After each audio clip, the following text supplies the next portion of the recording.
Waalaikumsalam warahmatullahi wabarakatuh. برضا الله تعالى شفاعة رسوله وخليله وحبيبه محمد صلى الله عليه وسلم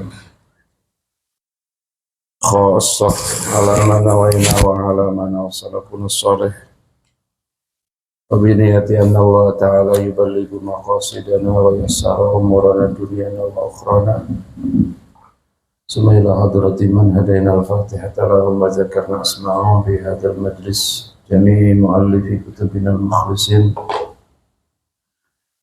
ومشايخنا بالدين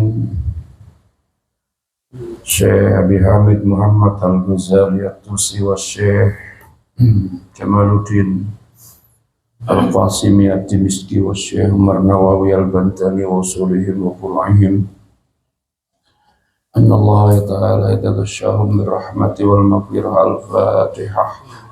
A'udzu billahi minasyaitonir rajim. Bismillahirrahmanirrahim. Alhamdulillah rabbil alamin. إياك نعبد وإياك نستعين صراط المستقيم صراط الذين أنعمت عليهم غير المغضوب يا رب بالمصطفى بلغ مقاصدنا واغفر لنا ما مضى يا واسع الكرم يا رب بالمصطفى بلغ مقاصدنا واغفر لنا ما مضى يا واسع الكرم مولاي صل وسلم دائما أبدا على حبيبك خير الخلق كلهم يا رب بالمصطفى بلغ مقاصدنا واغفر لنا ما مضى يا واسع والحبيب الذي ترجى شفاعته لكل هول من الأهوال مقتهم يا رب بالمصطفى بلغ مقاصدنا واغفر لنا ما مضى يا واسع اللهم صل وسلم وبارك عليه. A'udzu billahi minasyaitonir rajim. Bismillahirrahmanirrahim. Ini kita fikih dulu ya, Safinatun Najah dulu. Pak Ustaz Agus. Kita apa itu yang satu mau izahnya nanti nunggu ibu-ibunya pada kumpul. Qala Syekhul Imamul Muallif rahimahullah ta'ala wa adaman naf'a wa bi barakati ulumihi bid darain ya rabbal alamin wa ya mujibas sa'ilin. Faslun mujibatul ghusli.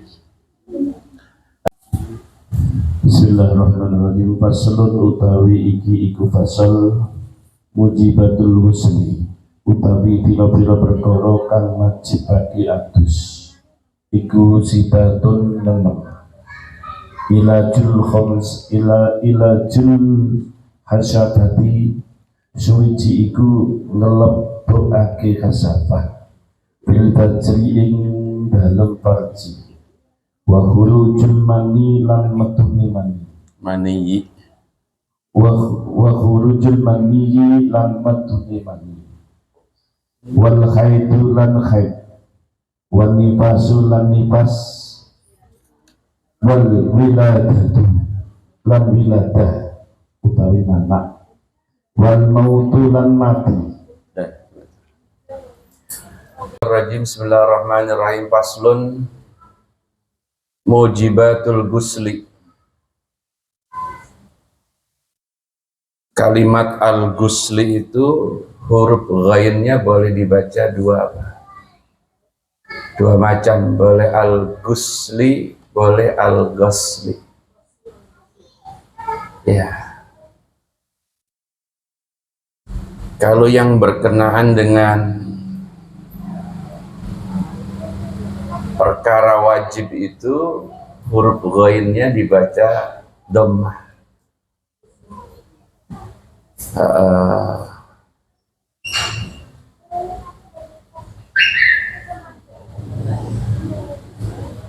Tapi kalau misalnya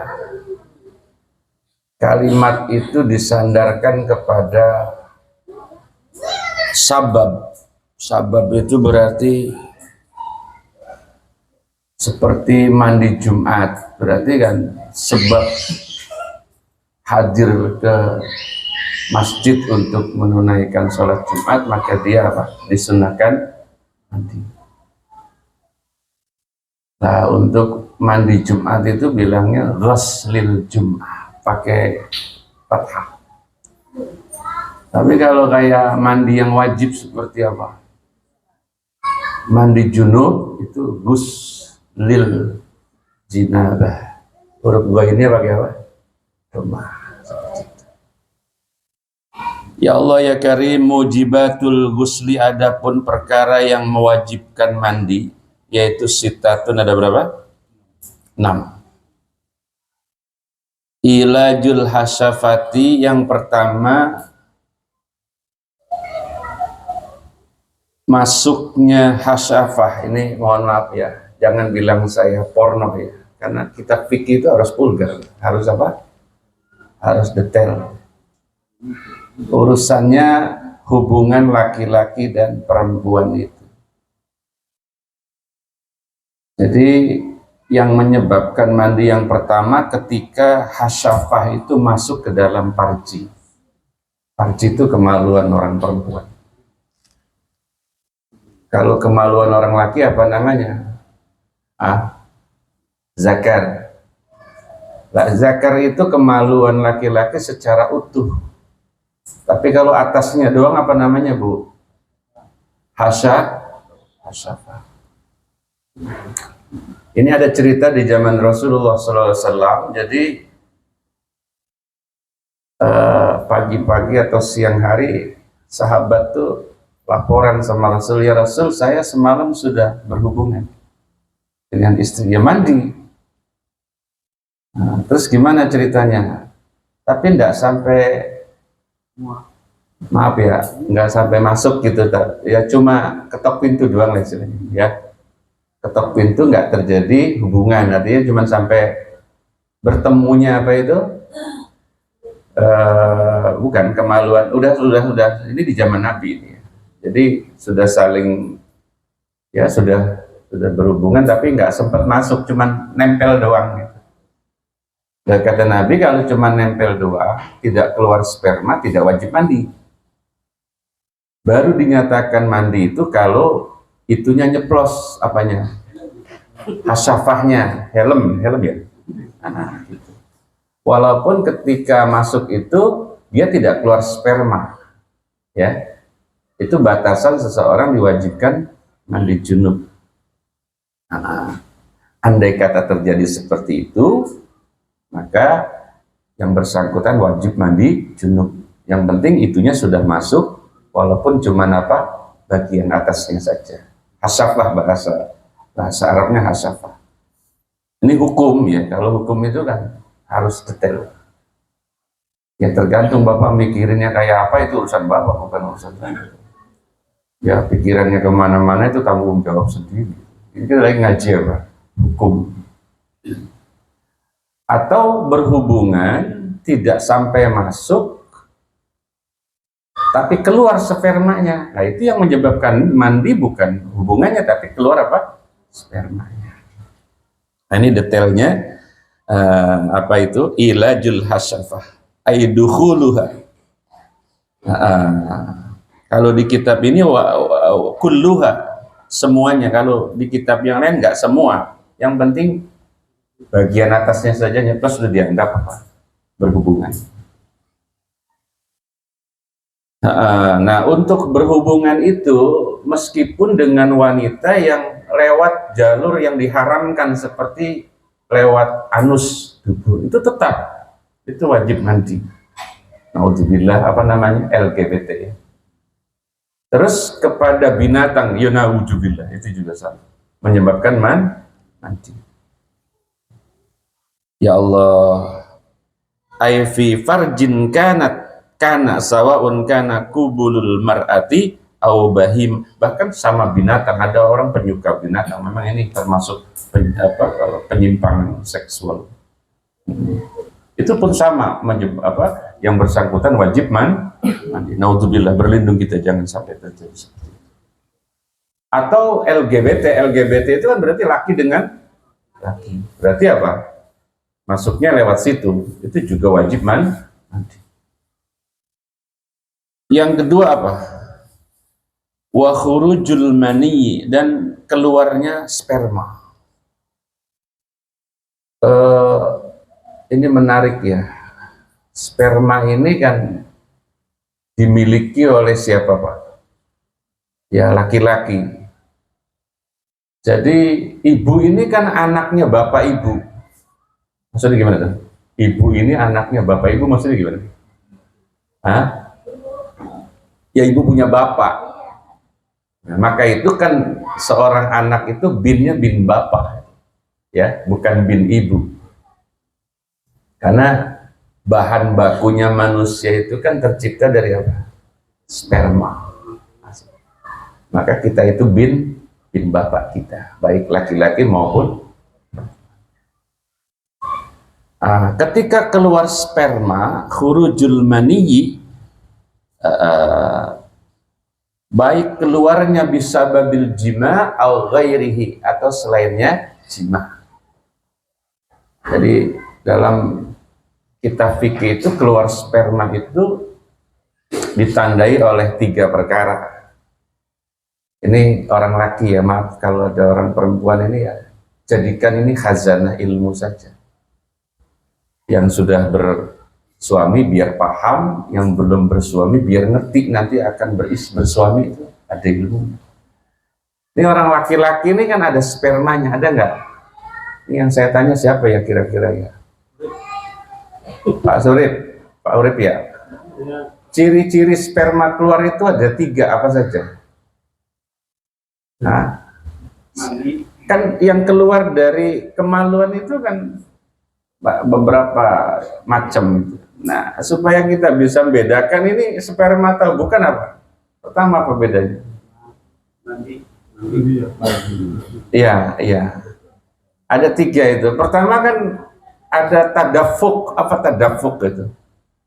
Maaf ya, keluarnya mental itu. Apa itu? Mancrut. Ya, mimma indafik itu di surat At-Tariq itu. Jadi manusia tercipta dari air yang ma'in dafik, di situ mananya al-mani, sperma. Jadi kalau keluarnya meleleh ya enggak lompat itu bukan sperma, bukan. Mungkin apa itu? Madi atau mazi. Jadi mungkin dia nahan nafsu tidak salurkan, akhirnya meleleh. Nah, itu bukan sperma. Kalau sperma itu cuma nanti mancrotnya itu tergantung usia. Kalau sudah agak tua ya paling cuma berapa senti saja itu. Kalau yang masih muda itu ya sampai jauh. Ya tergantung usia. Nah, itu tadafuk namanya. Yang kedua, ketika keluar dia ada rasanya. Apa rasanya, Mas Surip? Talazuz. Apa talazuz? Nah, ini orang perempuan juga merasakan ada rasa nikmat. Betul ya itu Ustaz Salim ya? Benar ya. Ya. Kalau yang mazi itu nggak ada rasanya, nggak ada rasa nikmat. Ya paling lega doang, misalnya orang nahan nguyuh mau kencing terus ketahan, terus tiba-tiba keluar, lega, itu bukan nikmat. Karena nahannya mungkin dari angkot baru sampai di rumah, itu akhirnya kan ya keluar kencingnya, itu bukan nikmat tapi apa? Lega. Beda. Kalau ini memang nikmat ya. Ya Pak Jandi ya. Nikmat ya. Yang ketiga itu mani bisa dibedakan dari aromanya. Aromanya itu seperti tabung gas itu, gas 3 kilo aromanya. Nah, itu. Jadi supaya tahu ini mani apa bukan kan gitu. Karena keluarnya itu, misalnya bangun tidur tuh tiba-tiba basah. Nah, itu basahnya basah apa? Ya mungkin kan keluarnya itu dari sore ya, jam 8 udah tidur. kemudian bangunnya subuh, jam 4 kan udah lama, jadi mimpinya udah lupa itu. Begitu bangun tiba-tiba basah, apa itu? Sperma bukan? Kalau kita sudah lupa, tinggal kita cium saja, karena aromanya khas. Ya, ini untuk yang, ya, kalau kencing kan ketahuan baunya. Itu kalau memang kejadiannya orang tidur terus bangunnya apa? Basah. Itu berarti apa? Bisa kita deteksi dari aromanya. Tahu aromanya ya? Masa punya sendiri nggak tahu aromanya itu? Nah, terus wal haidu, apa wal haidu? Menstruasi. Menstruasi itu khusus orang perempuan.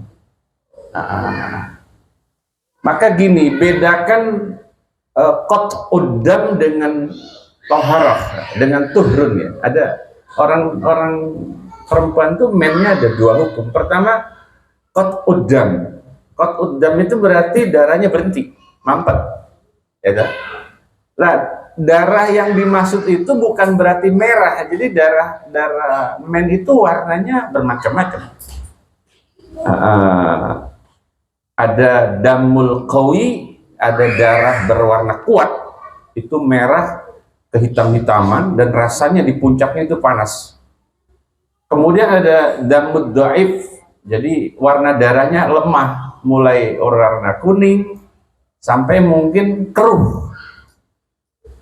Jadi kalau misalnya kita di penghujung nih, masa berakhirnya menstruasi, untuk mendeteksi kita udah qat uddam apa belum, darahnya sudah mampet atau belum, itu bukan dari warna, tapi masih ada basahnya atau tidak di kemaluan itu. Nah, di kitab fikih aturannya ambil seumpama kapas, ditutul, ya tutul sendiri. Kalau dia sudah memang tidak ada basahnya, berarti namanya sudah qat uddam. Lah, anak-anak gadis kita itu awam, nggak ngerti. Yang penting sudah nggak keluar darah, dan dia pahamnya darah itu warnanya apa? Bukan itu. Qat uddam itu di siklus menstruasi, ketika sudah kering itu maknanya sudah nggak basah, walaupun yang menyebabkan basah itu warnanya sudah tidak merah lagi. Tapi itu dihukumi darah men, walaupun warnanya apa? Paling lemah itu keruh, ya. Betul ya Ibu, keruh ya terakhir ya. Oh, coklat. Ya tahu lah. Ya keruh gitu. Nah, jadi udah selesai belum mennya, ditutul saja. Kalau memang ini bukan setelah apa cebok, bukan. Jadi dalam kondisi seperti kita tutul, kalau memang kering berarti sudah apa? Di situ kalau sudah waktunya puasa harus puasa. Tapi kalau sholat belum bisa, kenapa? Belum suci. Bedakan sudah qat uddam, sudah terputusnya darah, dengan suci itu beda. Maka di situ pun belum boleh suami istri berhubungan, belum boleh karena belum suci. Maka ketika dia mandi baru menjadi suci. Itu bedanya qat uddam dengan tuhrun. Mohon maaf ini ya, orang laki biar paham ya Pak. Terutama yang masih punya bini dan istrinya ya masih ya suami istrinya masih apa? Masih normal gitu, kecuali yang sudah nggak normal, sudah sepuh atau apa. Biar paham, jangan-jangan orang lakinya nggak paham, orang perempuannya nggak paham. Begitu keluar warnanya bukan warnanya merah, tapi warnanya keruh, dianggap sudah selesai apa? Men, akhirnya dia mandi berhubungan, itu belum boleh. Masih menstruasi, ya. Wan nifasu, apa men nifasu itu? Nifas. Apa nih nifas itu? Ad-damul khariju akiba faragi rahimil mar'ah. Jadi perempuan itu punya rahim ya. Rahim itu makhluk yang memang Allah ciptakan dan Allah letakkan di dalam perutnya wanita. Sehingga ya dari situ nanti apa? Akan hamil. Rahim itu makhluk Allah yang sangat luar biasa ya. Dia pintu rahimnya, mulut rahimnya itu kecil Pak. Tapi dalamnya jaufuhu, bagian dalam rahimnya itu apa? seperti goa itu kan masuknya kecil tapi di dalamnya apa? Nah, rahim perempuan, sehingga di rahim yang besar dan elastis itu mampu menampung jabang bayi kembar sampai berapa tuh di Eropa? Ada yang sampai 10 orang apa kucing itu? Iya, iya.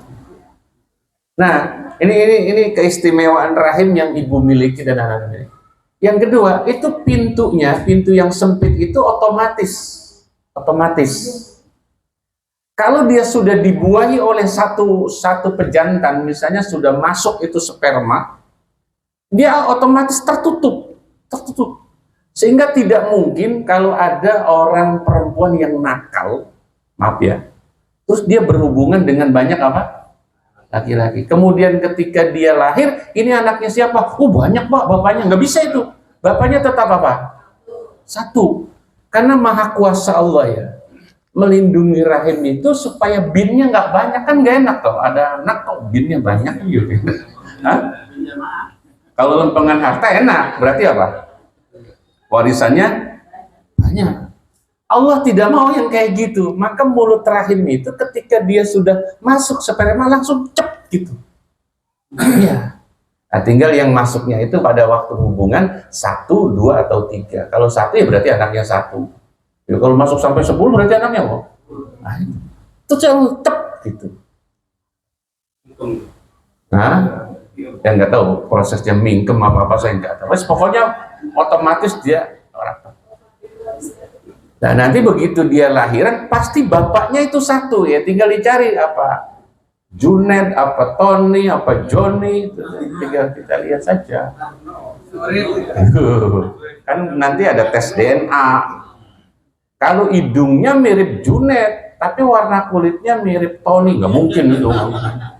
Mana ada kok anak itu dibuahi oleh lebih dari satu lagi, tidak ada. Intinya nifas ketika cairan yang di dalam rahim itu sudah keluar semua. Nah, istilah nifas itu keluarnya cairan banyak ya. Warnanya dari mulai merah, darah dan seterusnya. Maka untuk kosongnya rahim itu perlu waktu yang panjang. Umumnya, ghalibnya, rahim akan kosong itu setelah 40 hari. Bersih itu. Bersih. Ya, makanya kan kalau ada orang talak ya, cerai dalam kondisi hamil, sebenarnya kan tidak boleh ya. Menceraikan wanita dalam kondisi hamil itu tidak boleh. Kalau memang dia cerai dalam kondisi hamil, iddahnya kapan? Sehingga boleh dinikahi nanti pada saat dia sudah apa? Selesai nifas. Kenapa? Karena kalau sudah selesai nifas itu rahimnya apa? Sudah bersih. Seperti itu. Nah, ini yang punya orang perempuan, kita orang laki nggak punya ya. Untungnya nggak punya. Kalau punya ya kita double hamilnya ya, perutnya gendut, ya hamil juga jadi tambah membesar. Emang mau perempuan laki itu? Janganlah. Ya memang takdirnya seperti itu. Ya terima saja. Wal wiladatu, dan apa? Melahirkan.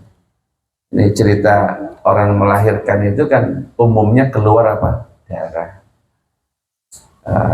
Baik darah keluar sebelumnya pada saat mengiringi bayi dan setelah apa? Bayi keluar. Tapi di dunia ini ada, Allah pilih itu wanita-wanita yang melahirkan anak tanpa teles-teles ya, biduni balal itu. Seperti Fatimah Az-Zahra itu melahirkan cucu Nabi tidak nifas sama sekali. Nah, problemnya begini. Ketika wanita itu nifas, melahirkan dia nifas, kan baru sucinya 40 hari. Berarti baru boleh berhubungan suami istri setelah lewat apa? 40 hari. Kalau orang laki biasanya hitungannya itu mie 1 dus ya. Mie 1 dus ya. Kalau mie-nya habis berarti apa? Ya sudah selesai. Gak tahu kalau yang nyeduhnya 2 itu. Ya. Lah, tapi seperti Siti Fatimah itu tidak keluar. Nah, terus urusan berhubungannya gimana? Untuk wanita yang tidak keluar balal atau nipas ketika dia melahirkan, itu boleh. Jadi Senin itu melahirkan kering, Selasanya sudah boleh berhubungan lagi, boleh. Cuman mau apa enggak itu bininya begitu. Baru kemarin kok sudah. Tapi boleh secara hukum karena dia nggak keluar apa. Kenapa? Karena rahimnya sudah langsung kosong. Hikmah kenapa kok nipas itu dibuat sama Allah sedemikian ya 40 hari supaya rahimnya apa? Bersih. Nah nanti dibuahi lagi. Ya ibaratnya kalau orang makan bakso gitu loh. Kan yang enak itu kalau bakso itu setelah dimakan diapain dulu ringkoknya itu? Dicuci dulu baru kita makan. Kalau bekas orang kira-kira ringkoknya gimana rasanya? Ya kurang. Ya Allah, yang terakhir yang menyebabkan wajib mandi wal mautu. Sebetulnya orang mati itu wajib mandi. Nanti Bapak nih kalau mati, Bapak wajib mandi, Pak. Yang menyebabkan wajibnya karena mati. Makanya kalau nggak mau wajib mandi ya nggak usah mati gitu. Nah, cuman kan masalahnya nggak bisa apa? Nggak bisa mandi, maka wajib dimandikan lah bahasanya begitu. Maka semua yang berkenaan dengan orang meninggal itu pakai akhiran an, ya, mensolatkan, mengkafankan, memandikan dan mengubur. Kenapa? Karena dia nggak bisa kerja sendiri. Kalau bisa sendiri enak, hamil nggak repot, ya. Itulah kenapa sholat jenazah nggak perlu apa? Nggak perlu ruku, nggak perlu sujud. Kenapa? Kita itu bukan sedang nyolati jenazah, maka bahasa nyolati jenazah itu berarti kita sholat menghadap jenazah. Berarti apa? Ya mensolatkan jenazah, karena dia nggak bisa sholat sendiri, akhirnya kita apa? Kita sholatkan. Maka dalam pandangan ulama itu mengenai letak kurung batangnya itu diperdebatkan. Kata ulama begini, boleh-boleh saja kurung batangnya ditaruh di mana? Di belakang nggak apa-apa, dia sama kok. Sama apa? Ikut sholat dengan kita. Kasusnya kayak kita di Masjidil Haram ya. Bapak kalau selesai sholat kan ada pengumuman ya. Sallu ala janazatil ghaib. Itu misalnya. Wattifal, ada itu. Sallu ala janazah. Sallu ala janaiz wattifal rahimakumullah. Bilanya bilang gitu. Saya tanya, Bapak sholat jenazah tetap menghadap Ka'bah kan? Jenazahnya di mana? Nggak lihat kan? Jenazahnya ada ruangan khusus aja ditaruh itu. Banyak sekali. Makanya sallu alal janaiz, karena memang jenazahnya apa? Banyak. Wattifal, karena kebetulan ada jenazah orang anak kecil. Nah, seperti itu boleh.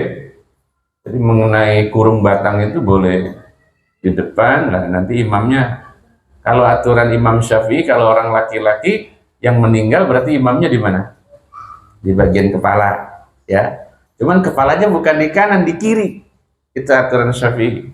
Nah, sementara kalau jenazahnya orang perempuan, imamnya di mana?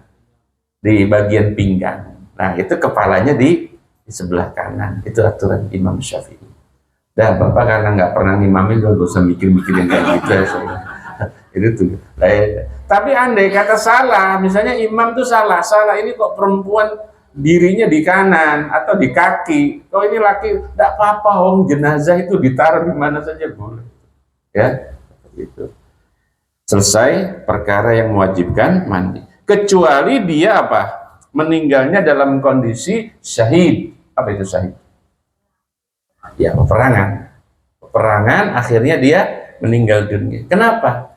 Kata Nabi, haram hukumnya memandikan jenazah. Kenapa? Karena luka-luka dan darahnya itu tidak boleh hilang. Itu akan bersaksi nanti di akhirat bahwa dia meninggalnya karena apa? Perang. Ya, itu untuk syahid apa? Syahid dunia. Kalau syahid akhirat kayak Bapak ini kan, Bapak umpama nih, ibu-ibu lagi ngaji nih. Tiba-tiba kok nyender lemes terus apa? meninggal dunia. Lah, ibu syahid juga, cuman syahidnya syahid apa? Syahid akhirat yang kayak gitu ya dimandikan. Beda. Ya Allah, ini beberapa hal yang wajib apa? Seseorang mandi cukup sampai sini. Ada pertanyaan untuk bab ini, pasal ini, sebelum kita ganti kitab kedua? Ada? Cukup ya? Paham ya? Ya gimana Mbak?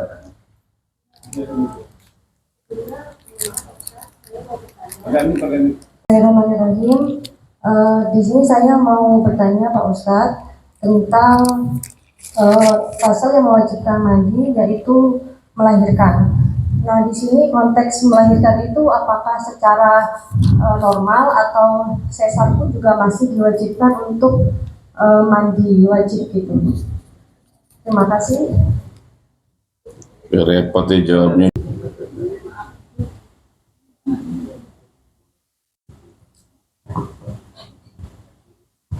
Assalamualaikum.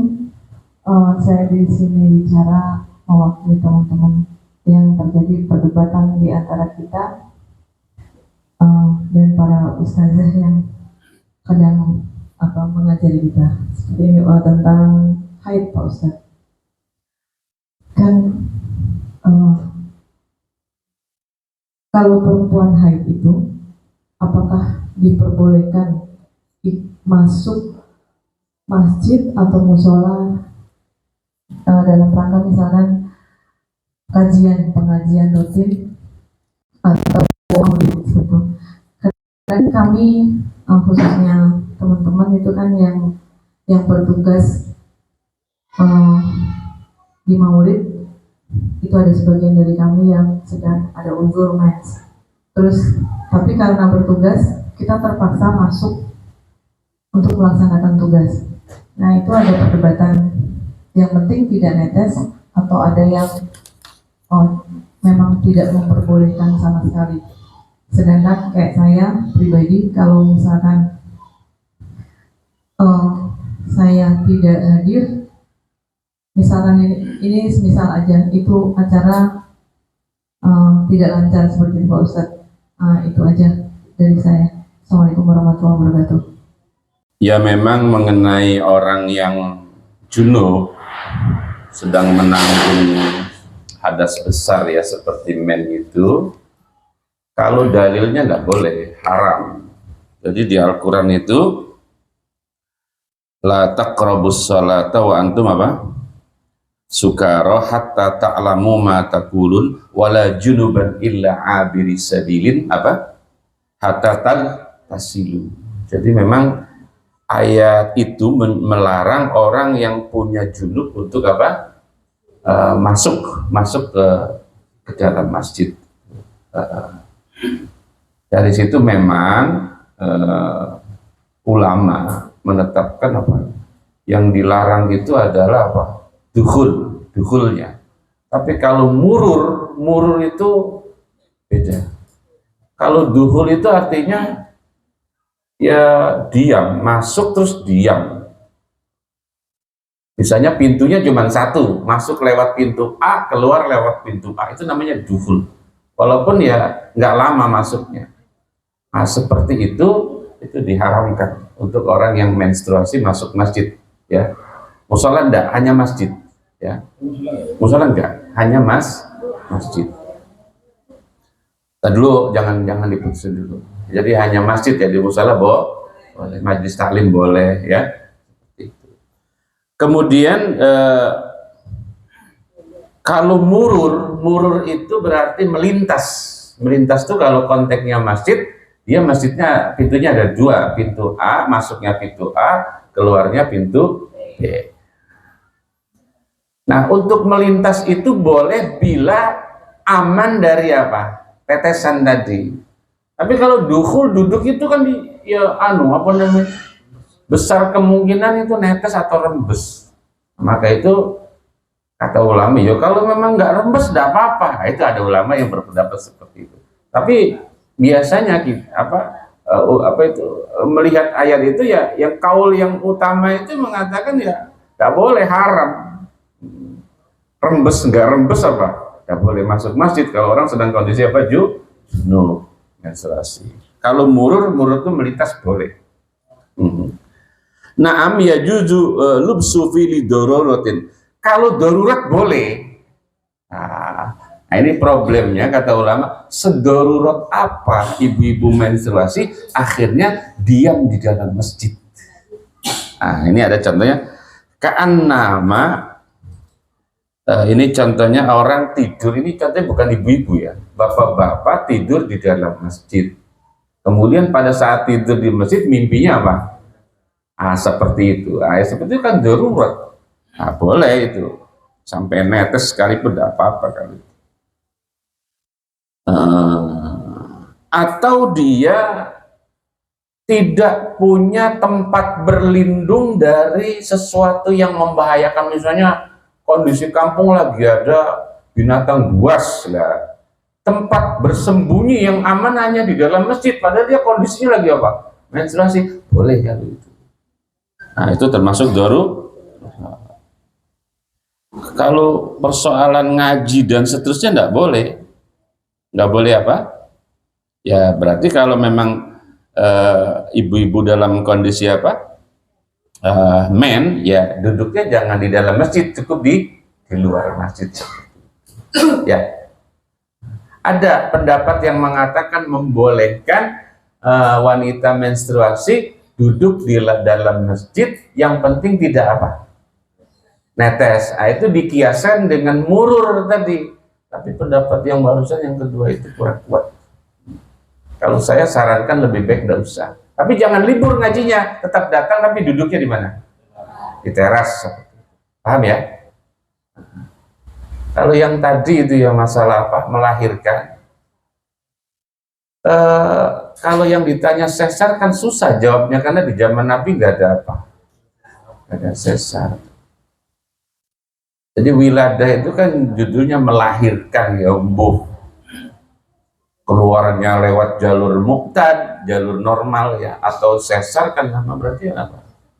Ya namanya melahirkan, tetap wajib mandi mbak.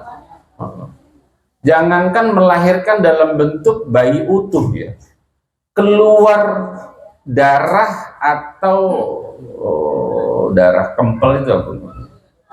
Ya keguguran atau apa itu, mudghah, daging ya, yang belum berbentuk janin keluar dalam kondisi kita memang di masa-masa hamil ya, itu pun wajib mandi. Apalagi yang keluar jabang bayi walaupun lewatnya sesar, kan lewatnya cuma dua ya, kalau nggak lewat jalur normal kemudian nggak mungkin lewat atas kan ya. Jadi tetap wajib mandi walaupun apa? Sesar. Wallah kan membedakan atau mendikotomikan antara masjid dan apa? Seperti itikaf itu kan tidak bisa di musola, itikaf itu di masjid. Seperti itu. Musola itu ya rumah kita itu lebih bisa kita jadiin musola itu. Tempat kita gelar sejadah udah namanya musola. Ya kalau musola tidak apa-apa, kalau masjid udah itu saja. Mungkin ada pendapat lain. Jadi masih memperdebatkan sampai sekarang. Ya udah bisa diperdebatkan, kalau kita pakai kaul yang utama ya tidak boleh. Cukup duduknya di teras. Tapi mau pakai pendapat yang kedua karena dikiaskan dengan murur melintas, ya boleh. Cuman kan melintas saja boleh selagi tidak ada yang netes. Tapi kalau namanya duduk, jamin nggak netes. Apalagi mainnya lagi apa? Lagi banyak-banyaknya. Bapak-bapak nggak tahu ya main lagi banyak-banyaknya. Iya, nanti ibu-ibu tolong ceritain ya main itu kayak apa. Yora sakitnya apanya. Di hari keberapa ya puncaknya menstruasi itu kan rasanya panas ya. Di situ psikologis orang perempuan tuh lagi ya, maka yang enak biasanya hari keberapa kalau 7 hari itu? Hari ketiga. Nah hari ketiga itu yang enak diajak makan bakso, diajak, ya pokoknya diajak shopping. Jangan sampai di hari-hari itu tuh ada sesuatu yang membuat, memang gampang emosi. Hafal lah, apalagi udah punya anak sampai 6 gini masa nggak hafal. Lah ya ada waktu. Ya ketahuan lah, misalnya nyediain kopinya biasanya halus, tiba-tiba brek, wah. Karena kondisi menstruasi kok nyediain kopinya agak kasar, baru 3 hari gitu. Ya. Terus maunya tidur aja, itu harus maklum. Ya yang lakinya harus punya pengertian. Baik, kita lanjut kitab kedua ya. Monggo dibaca ini sampai mana Pak? Kitab kedua ya.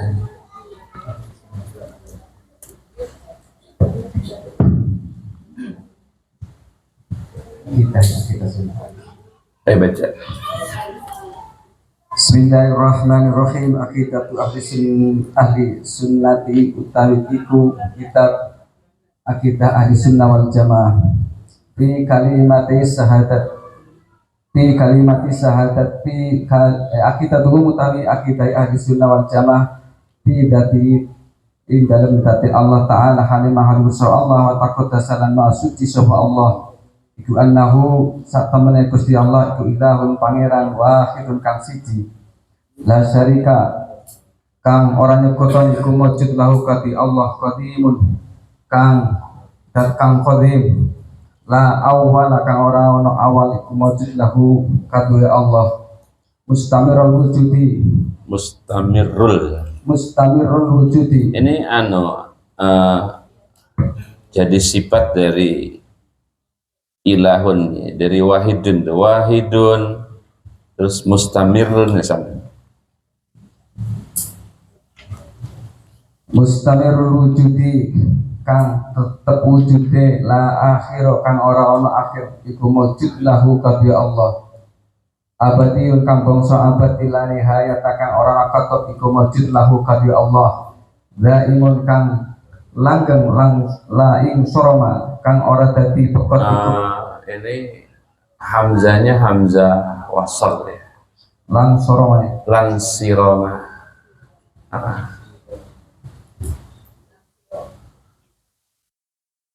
Lan suroma kang ora dadi pekot iku mujud lahu kadhe Allah lam yazal ora ilang sapa Allah wa lam yazal lan ora den ilangi sapa Allah masupan kang den sifati binuoti jalalati kelawan pira-pira sifat agung layuk kang ora dadi pekot layuk kang ora den hukum sapa alaihi Allah illa bingkito angin kelawan hukum tutuk wal infisonilan bil inqidai kelawan tutuk bil inqidai kelawan tutuk wal infisonilan kelawan pisah bitasarrumil abadi kelawan pekote pira-pira mangsa lawas wang piroti lan entek pira-pira mangsa wang piroi ajali lan entek pira-pira mangsa bahwa paling utai Allah ikwal awalu zat kang awal wal akhir lan zat kang akhir wa zahir lan zat kang pertelo wal batin lan zat kang batin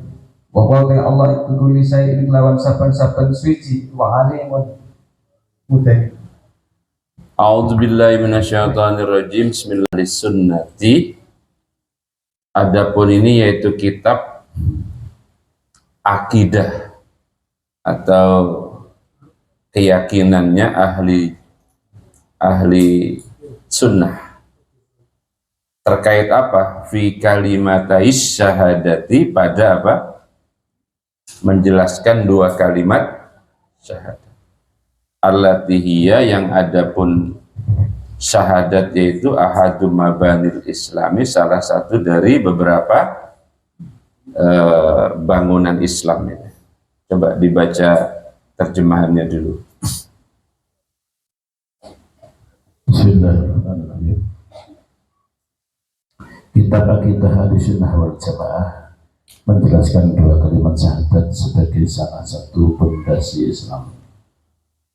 Akidah Ahlussunnah wal Jamaah tentang zatnya Allah Subhanahu wa taala, yaitu meyakini sesungguhnya Allah Subhanahu wa taala adalah Tuhan yang Maha Esa dan dan tidak ada yang menyekutui, Maha dahulu dan tidak ada awalnya, selalu ada dan tidak ada akhirnya, kekal tanpa batas, selalu tetap, tidak akan sirna. Allah Subhanahu wa Ta'ala tidak akan berubah dan tidak akan sirna. Allah Subhanahu wa Ta'ala memiliki segala sifat keagungan. Allah Subhanahu wa Ta'ala tidak akan pernah terputus dan berhenti dengan putus dan berhentinya zaman. Bahkan Allah adalah zat yang maha awal dan maha akhir, zat yang zahir dan batin, mengetahui segala sesuatu. Baik, akidah ahli sunnah ya, orang-orang yang memperdomani sunnah sebagai apanya, sumber hukum agamanya terkait kalimat syahadat itu,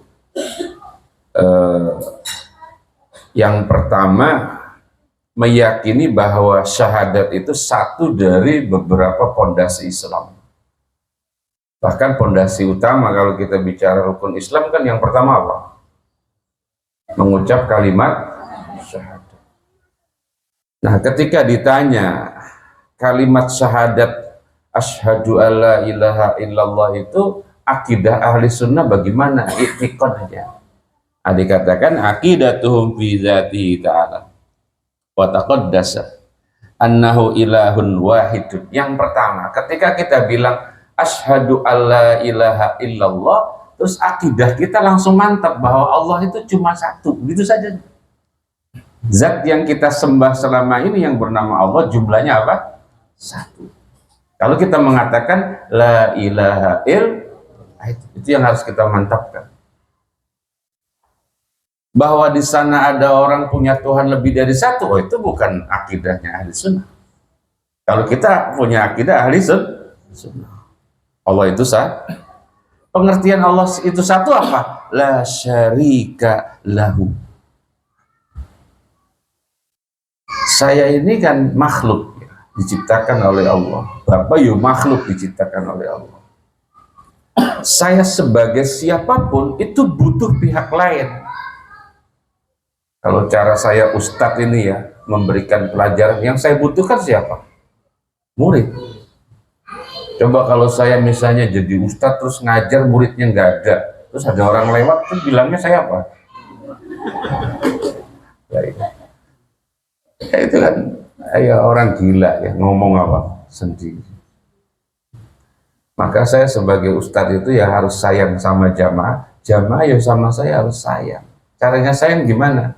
Saya semangat memberikan informasi ilmu, ya Bapak Ibu tinggal semangat untuk menyimak dan mendengarkan. Cuman problem ngaji siang ini kan ya biasanya ngantuk, itu biasa ya. Tapi jangan dari pertama datang sampai selesai gitu loh. Ya ngantuknya itu kadang-kadang saja. Makanya itu kan sudah disiapkan obat ngantuk itu apa?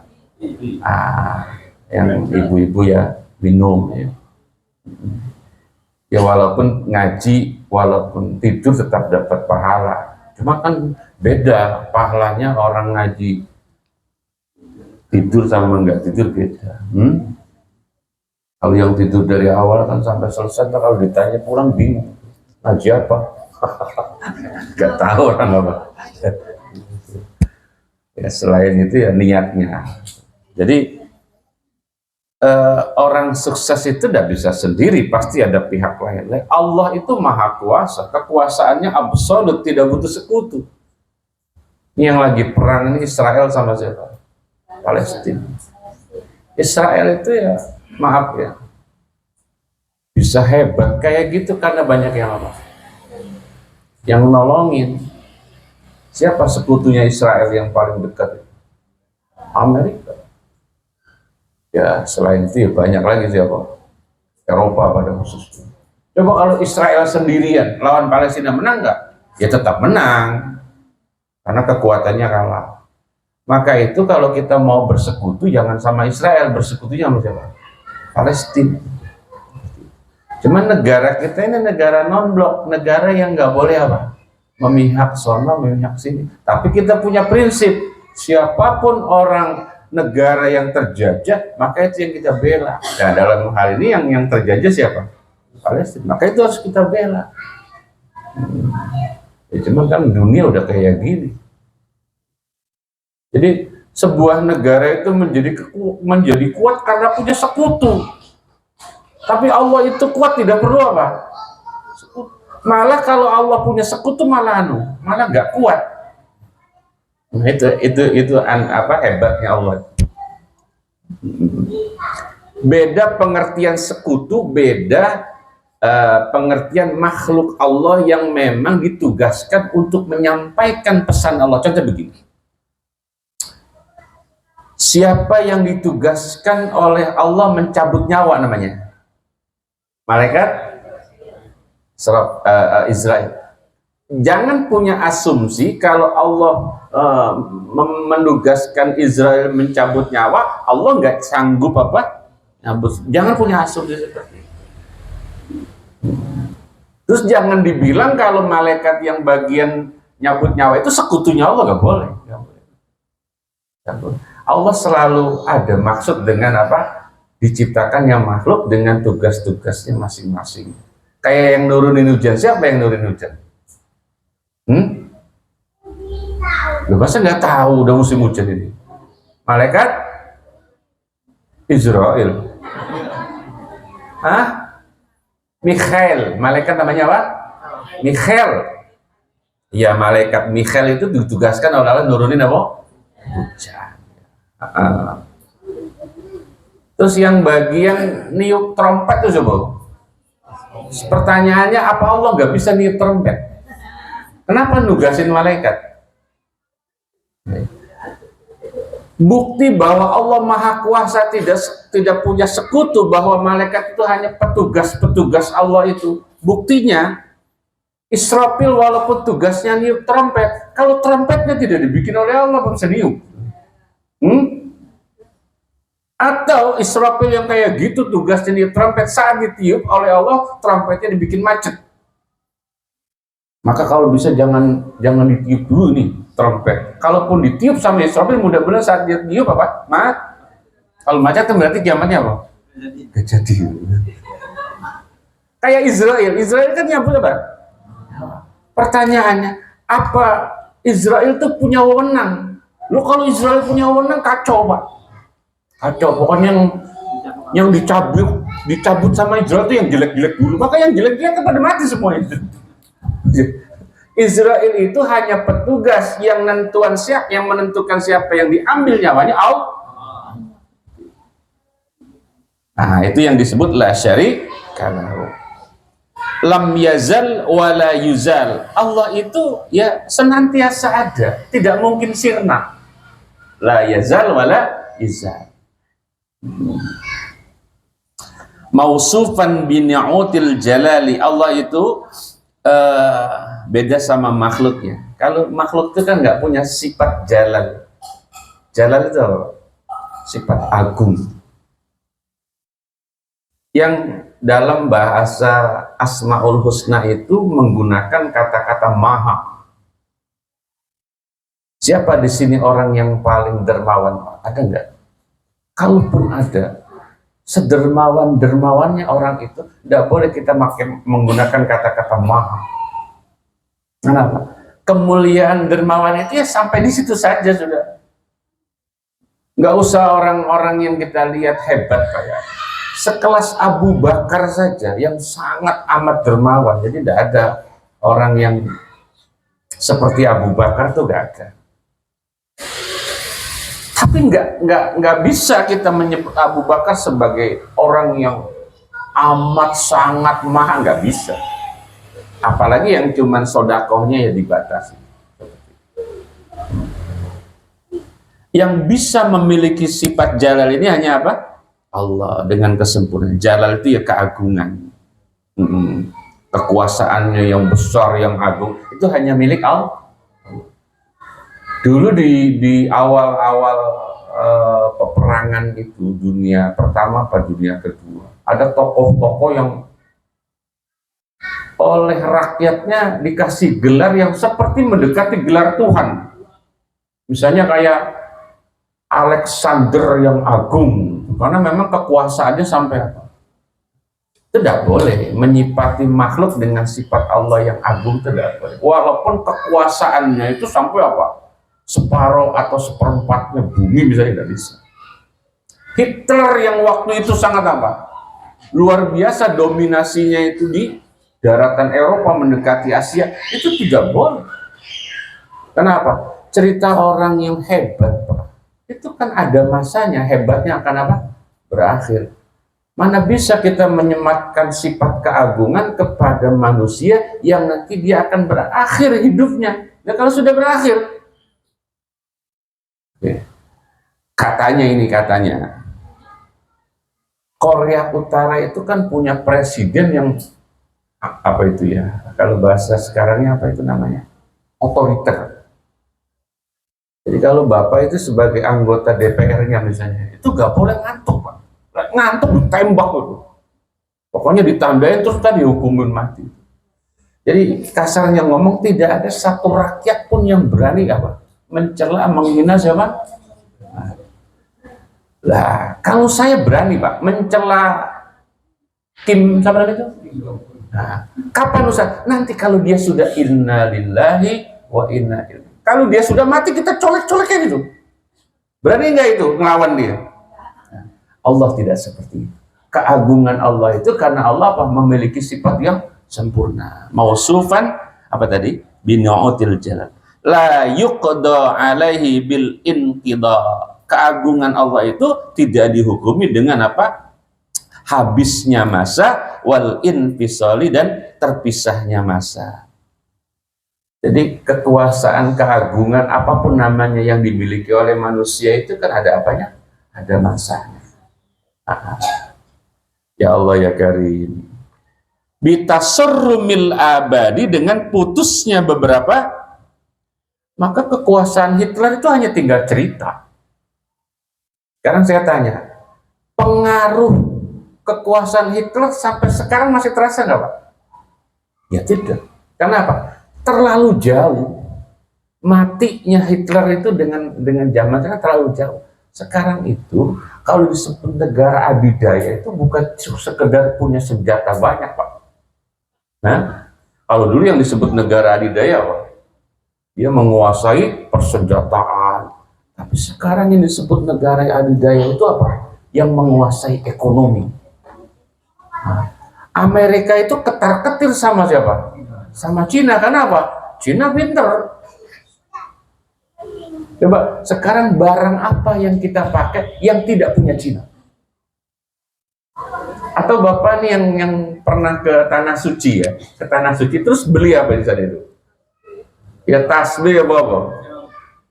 Coba perhatikan, pas kita lihat tuh ntar ada ujungnya, ada bacanya itu apa? Made in. Bayangin, Cina sudah ngurusin Tanah Suci loh, tapi bab itu. Nggak tahu mic-micnya yang dipakai sama Imam Sono itu, produk mana itu mic-nya? Pakaian yang ibu pakai itu loh, hampir nggak ada yang bukan merek Cina. Semua hampir ke dalam-dalam tuh kadang-kadang Cina. Itu makanya murah. Semuanya. Ya walaupun kita kadang-kadang ya nggak enak juga ya, kita pikir ini bikinan orang apa? Saudi, ada tasbih bikinan orang Saudi. Begitu kita lihat ternyata made in Tasik. Yang beli orang Tasik. Ya, jadi pengaruh kekuasaan sebuah negara atau sebuah tokoh itu nanti akan putus pengaruhnya ketika masa itu berubah. Tapi itu tidak berlaku dengan Allah. Kekuasaan Allah itu ya dari dulu, sekarang, dan nanti tidak terpengaruh dengan apa? Tasarrumil abad, wan kiradil ajal. Presiden itu ya hebat, berkuasa. Tapi kalau mantan presiden, ya timbang begitu. Dulu kita kalau ke Cikeas itu tidak bisa langsung belok kanan kalau dari jalan sini. Selalu disuruh apa? Waktu beliau masih jadi presiden. Sekarang, nah itu pengaruhnya berubah seiring masa. Kata Mbah Yai gini, Mbah Yai udah, corok pengen punya jabatan, carilah jabatan yang gak ada pensiunnya. Nah ini agak repot. Jabatan apa yang gak ada pensiun? Pedagang itu loh, pedagang itu gak ada pensiun. Masa kiai jabatan? Cari usaha jabatan yang gak ada pensiunnya. Tapi orang yang dia perebutkan justru yang ada apa? Yang ada pensiunnya. Ya, saya ada datang di masjid ya, di masjid mana lah itu DKM yang semuanya alumni, tahu nggak? Alumni Panasonic itu, karena semuanya apa? Dari mulai ketua loh sampai merbuat usia udah 60 semua itu, ya Allah, ya Allah. Dulu cerita masih jadi karyawan karena ada yang manajer yang dulu, kalau sekarang cerita ada preman yang galaknya luar biasa itu dulu, tapi kalau apa udah kena stroke ya lucu, jangan-jangan tatonya udah pada apa. Jadi kekuasaan manusia itu dibatasi oleh kekuasaan Allah. Nah, itu akidah kita tentang apa? Kalimat syahadat la ilaha illallah. Oke. Bal huwal awwalu, ini cerita Allah itu apa? Zat yang pertama. Kalau dibilang yang pertama itu maksudnya gimana? Ya sebelum Allah nggak ada apa-apa dan nggak ada siapa-siapa. Kalau kita kan ada awalnya kita itu kapan? Ya itu. Kalau di alam dunia ya pada saat kita dilahirkan, maka ada tanggalnya kita itu. Ada tanggalnya, orang sekarang itu bahkan jamnya dia tahu. Oke. Ini orang dulu yang saya tanya nih. Orang dulu, nah Pak Ade. Pak Ade itu lahirnya tahun berapa Pak Ade? 67. Bulannya bulan apa? Tanggalnya, harinya, jamnya.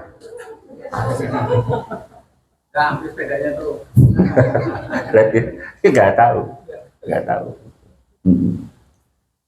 Ya kembali cerita kita awalnya itu ya itu tadi tanggal 17 kita awal mulai ada itu. Berarti sebelum kita itu apa? Ya nggak ada. Sebelum wujudnya kita namanya nggak ada. Dan itu tidak berlaku bagi Allah. La awwala lahu wala akhirah. Wa zahir wal batin, ini cerita Allah yang zahir ini begini Pak. Bukan berarti kita sholat Allahnya apa? Kelihatan, bukan begitu berarti.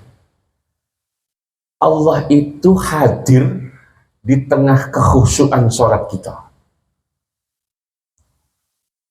Sehingga ketika sholat kita tidak berani macam-macam. Karena apa? Allah hadir. Padahal Allahnya nggak kelihatan, tapi hadir. Nah Allah yang batin itu, rasa takut kita kepada Allah itu masuk ke dalam hati kita. Allah yang batin. Kata sebagian ulama gini, Allah yang batin itu artinya Allah tidak bisa dipikirkan bagaimana apa? Zatnya, wujudnya. Karena Allah maha batin. Oke, kita nggak usah ngomongin Allah deh ya. Kita ngomongin kuburan saja.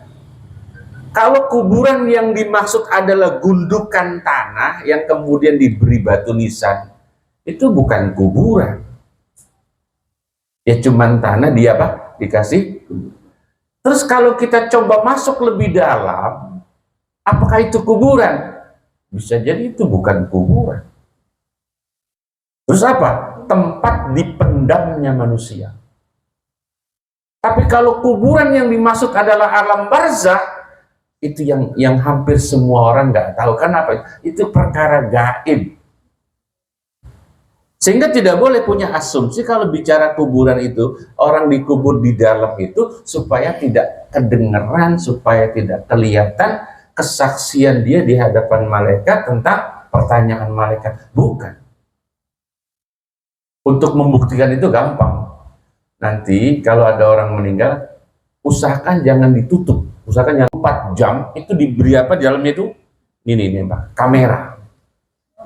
Apakah jenazahnya akan duduk seperti informasi dalam hadis?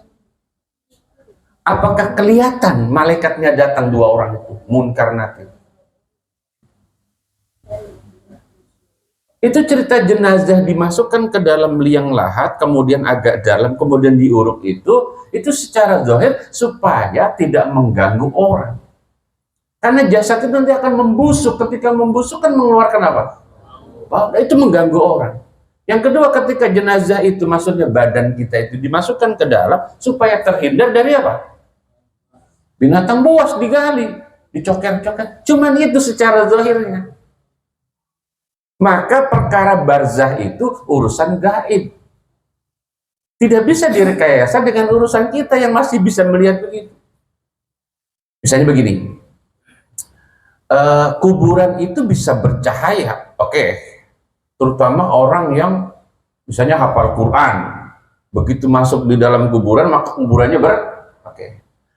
Seminggu setelah orang meninggal, orang hafal Quran meninggal, kita gali. Dan galinya malam. Apa kelihatan cahayanya? Tidak. Itu yang gaib. Katanya di dalam kubur itu jenazah kita apa? Akan mengalami apa? Luas, maka luaskan kuburnya. Kita gali, ya segitu-gitu aja. Alam kubur, alam barzah itu gaib. Kalau kuburan yang di depan mata kita aja gaib, apatah lagi Allah. Maka Allah itu disebut zat yang maha gaib. Kalau di situ berarti Allah yang batin namanya.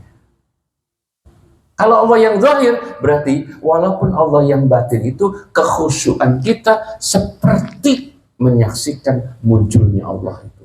Karena itu kita sangat takut. Kalau sudah khusyuk, belum khusyuk nggak merasakan kehadiran Allah.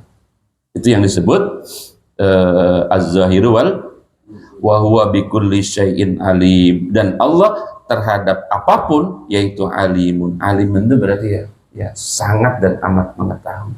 Termasuk suara hati jamaah sekarang lagi ngerasain apa, Allah tahu, saya enggak tahu. Kalau saya hanya nebak. Biasanya kalau ngaji udah makin lama begini, suara hatinya sama. Ya Allah, mudah-mudahan Ustadz capek terus baca doa, itu sama suara hatinya. Ya paling itu tebakan saja. Ya, tapi zaman saya mondok kalau santri mulai lemas, mulai payah itu, sama kiainya malah ditambahin bacanya, biar tambah apa? Tambah kesel. Maka saya niru kiai saya lanjut ya. Wa annahu, dan bahwasanya Allah yaitu laisa, tidaklah Allah yaitu bijasmin apa bijasmin sih? Bijismin musawwarin, yang saya mau ngomongin ini karena sekarang ada orang yang pahamnya beda tentang Allah. Nah, yang kita pelajari ini akidah ahli sunnah, ya, bukan akidah yang lain tentang Allah. Coba terjemahkan wa annahu laisa bijismin musawwarin. Allah Subhanahu wa taala tidak berupa jisim dan tidak berbentuk. Sama sekali tidak serupa dengan makhluk, dan tidak ada makhluk yang menyerupainya. Terus tidak terbatasi oleh arah bumi dan langit. udah sampai situ ya.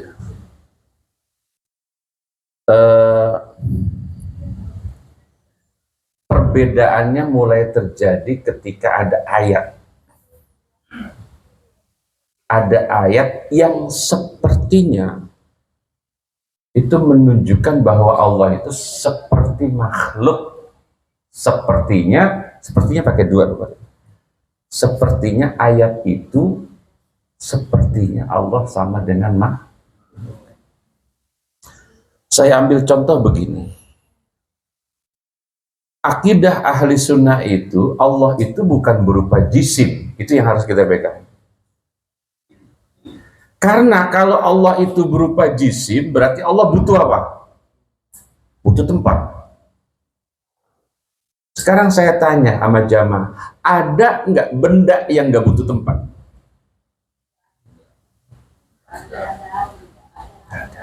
Namanya benda pasti apa? Entah tempatnya di daratan, di lautan, di udara, dan seterusnya. Oke. Malaikat jisim apa bukan jisim? Jisim. Langsung kita sampai makhluk yang paling susah dideteksi, namanya malaikat. Berbentuk nggak malaikat? Saya tanya, malaikat bentuknya kayak apa? Kalau malaikat yang diciptakan sama Allah aja, kita sudah pusing itu memikirkan bentuknya, apalagi yang bikin malaikat, siapa namanya? Tapi fakta di lapangan ada ayat yang menyebut seolah Allah itu berjisim. Contohnya, Allah memiliki tangan. Apa ayatnya? Yadullah fauqa. Oke, apa artinya? Yadullah fauqa, apa artinya? Kalau versi akidah ahli sunnah wal jamaah tidak dibilang tangan Allah, tapi dibilangnya apa? Kekuasaan Allah. Tapi di sebelah sana ada orang yang menerjemahkan ayat itu tangan Allah. Terus ketika tanya, berarti Allah punya tangan? Punya. Setelah diuber, tangannya sebesar apa? Sampai situ, ini sudah membahayakan akidah kita. Diuber lagi, namanya tangan kan punya jari. Dan di jari itu ada kukunya. Kuku Allah kayak apa? Akidah ahli sunnah wal jamaah membatasi itu. Ayat-ayat yang seperti menunjuk apa? Nama tubuh bagi Allah itu maknanya diapain? Ditakwil. Ketika ketemu ayat yadullah, maknanya apa? Yang lazim dengan tangan itu apa biasanya? Jadi kalau ada orang sudah camat, lurah, selagi dia masih apa? Telunjuknya apa?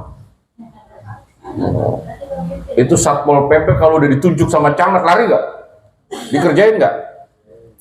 Tapi kalau mantan camat telunjuknya, maka itu tangan itu cenderung dengan apa? Kekuasaan. Oleh akidah ahli sunnah wal jamaah, ayat itu dimaknai kekuasaan Allah. Atau yang paling populer dan itu yang paling ramai, surat Toha ayat 5. Ar-Rahmanu alal arsyistawa. Ar-Rahmanu mananya Allah yang Rahman, istawa itu mananya apa? Bersemayam atau manggon atau berkuasa di arsy. Oke. Kata-kata berkuasa, bersemayam. Kalau seorang raja punya istana, berarti ada apa? Ada bangku yang apa itu? Besar, singgasana. Saya tanya, apa Allah punya itu? Di mana adanya? Di aras. Aras itu adanya di mana? Kalau kita sudah sebut Allah punya itu artinya kita mulai coba-coba menyerupakan Allah dengan raja. Akidah ahli sunnah wal jamaah supaya orang nggak melintir, ditakwil. Maknanya bersemayam, bersinggasana itu adalah itu tadi, mengatur semua kebijakan yang ada di dunia. Tempatnya di mana? Di tempat yang bernama aras. Aras itu di mana? Di atas. Berarti Allah ada di atas. Nah, kalau kita sudah bilang Allah di atas, berarti Allah punya tempat. Kalau Allah punya tempat, berarti Allah sama dengan makhluk. Jisim, padahal Allah itu bukan jisim. Terus kalau cerita ada orang misalnya, Mbak kapan nikahnya? Tergantung di atas. Tergantung yang di, apa maksudnya tergantung yang di atas? Dia mau nyebut tergantung Allah. Kenapa dia arahkan telunjuknya dan perkataannya tergantung yang di atas? Apa itu berarti Allah ada di atas? Kalau Allah ada di atas, terus yang di bawah Tuhannya siapa? Kalau Allah ada di samping kiri, yang Tuhan sebelah kanannya siapa? Itulah Allah yang tidak berjisim. Nah, oleh para ulama, kalau orang bilang tergantung yang di atas itu, sebetulnya boleh-boleh aja. Asal tidak punya maksud Allah ada di atas. Gitu? Karena kita menyebut Allah tergantung ada yang di atas, tergantung yang di atas, berarti maksudnya Allah ada di atas. Itu berarti kita menyerupakan Allah dengan makhluk bertempat. Tapi kalau yang dimaksud adalah tergantung Allah, nyebutnya tergantung yang di atas, nggak ada masalah. Karena Allah yang maha mulia itu sesuatu yang mulia tempatnya di A. Lebih baik dia mengatakan kapan mas nikahnya, tergantung yang di bawah, itu kan lebih kacau lagi. Ya ada anak laki-laki belum nikah, mas kapan nikahnya, tergantung yang di bawah, itu lebih kacau lagi. Itu mananya akan kemana-mana. Jadi mengatakan tergantung yang di atas itu maksudnya apa? Tergantung Allah. Salah nggak dia menunjuk Allah di atas gitu? Tergantung posturnya apa, tujuannya apa. Kalau yang dimaksud Allah ada di atas, dia itu keliru lagi. Ya, oke. Penting buat kita meyakini itu karena Allah itu apa? Bukan jisim musawwar, la yumathilu mawjudan wa la yumathilu mawjud. Apapun yang ada di dunia ini tidak akan pernah serupa dengan Allah, dan Allah tidak akan pernah serupa dengan mawjud, makhluk itu. Kenapa? Ya karena yang mawjud itu, makhluk yang ada itu yang bikin Allah. Masa yang bikin namanya dibikin sama, gimana sih? Ya beda. Seperti itu.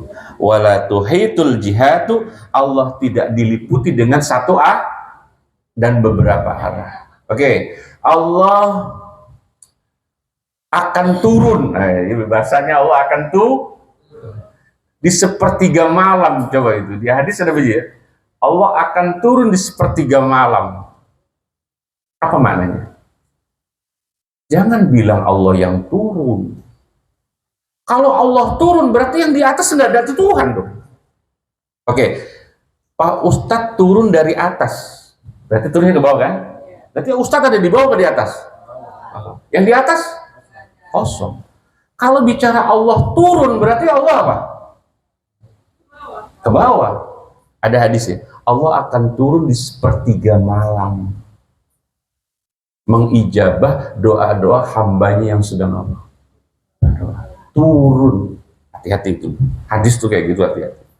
Kalau kita mainin Allah benar-benar turun, berarti kosong dong, di atas nggak ada Allahnya. Oleh akidah ahli sunnah wal jamaah, yang dimaksud turun itu bukan Allahnya, rahmatnya. Paham nggak? Tapi terutama di perumahan-perumahan ya, di perumahan-perumahan itu ada pahamnya yang nggak sama sama kita. Dan mohon maaf, saya nggak perlu menyebut kelompoknya, sudah paham lah kita. Yang kelompok itu oleh para ahli sunnah wal jamaah disebutnya al-mujassimah. Apa al-mujassimah? Golongan orang yang menyerupakan makhluk kepada Allah, dan itu sesat. Ada orang bukan al-mujassimah, pahamnya bukan al-mujassimah.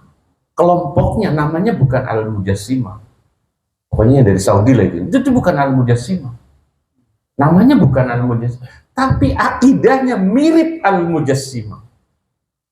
Mestinya kita katakan dia itu apa? Ya bukan ajaran Islam.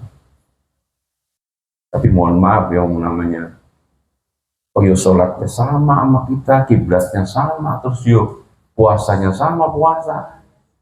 Kayaknya kita nih yang ahli sunnah nih ya, nggak tega rasanya menyalahkan dia. Walaupun akidahnya apa? Mujassimah.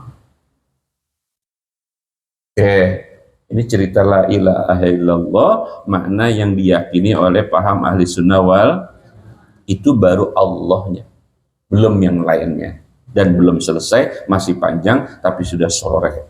Silakan yang belum paham atau yang mau ditanyakan. Minumnya enggak? Oh ini. Oh iya, ini udah maaf. Nah, ini ada, sudah cukup sama aja. Ayo silakan kalau ada pertanyaan. Assalamualaikum warahmatullahi wabarakatuh. Waalaikumsalam. Punten Pak Kiai ya, saya mau nanya nih. Ketika kita sering mengikuti bacaan tahlil itu, nah ketika yang memimpin tahlil itu sering baca, begitu baca kalimat thayyibat la ilaha illallah hayyun maujud. Nah itu kata-kata maujud bukannya hayyun wujudun gitu, tapi kok maujudun itu kira-kira gimana? Padahal kalau saya lihat dari segi lafaznya maujudun berarti kan isim maf'ul, berarti maujudun yang diadakan, sehingga timbul pertanyaan dalam hati saya, kok masa Allah yang diadakan gitu. Jadi itu kira-kira mohon jawabannya dari Pak Kiai. Cukup. Sekarang kalau kita ganti pakai apa enaknya? Isim fa'ilnya berarti Allah hayyun. Pokoknya hayyun, kok maksudnya kok enggak hayyun wujudun gitu. Ya boleh kan. Hayyun Maujudun yang sering dibaca. ya berarti Pak Ustadz tinggal ganti aja hayyun wujudun gitu. Ya boleh diganti, nggak apa-apa, nggak diganti ya nggak apa-apa. Kadang-kadang isim maf'ul itu bermakna isim fa'il kan bisa. Biasa Berarti saja. kalau maujudun arti yang pasnya apa? Yang lihat hayyunnya, nggak mungkin maujudun Allah yang diwujudkan, orang ada hayyunnya. Kecuali hayyunnya sudah dalam bentuk isim maf'ul lah, baru maujudunnya maknanya isim maf'ul. Hayyunnya bukan isim maf'ul. Iya. Tapi kalau mau diganti nggak apa-apa, biar mantep. Terima kasih Pak. Berarti apa? La ilaha illallah hayyun. Enggak, ini diganti sekarang apa? Hayyun wujudun. Emang itu isim fa'il? Enggak, maksud saya kok enggak hayyun wujudun gitu. Emang wujudun isim fa'il? Masdar ya. Ya udah, ya repot ya. Ya masdar itu bukan. Ya, jadi ya mujid ya, mujidun ya. Mujidun isim fa'ilnya. Berarti baca maujudun benar tuh ya.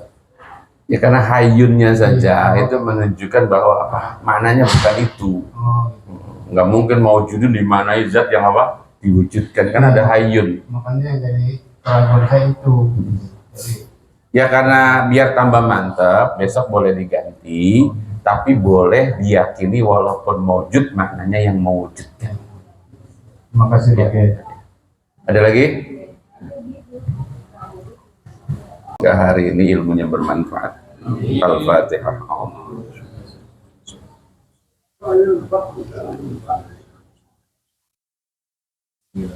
Bismillahirrahmanirrahim. Alhamdulillahirabbil alamin. Allahumma shalli ala sayyidina Muhammad wa ala ali sayyidina Muhammad.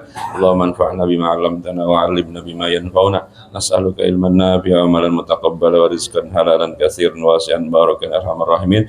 Sallallahu alaihi wasallam Muhammad wa alihi wasallam. Alhamdulillahirabbil alamin. Minta maaf. Assalamualaikum warahmatullahi wabarakatuh.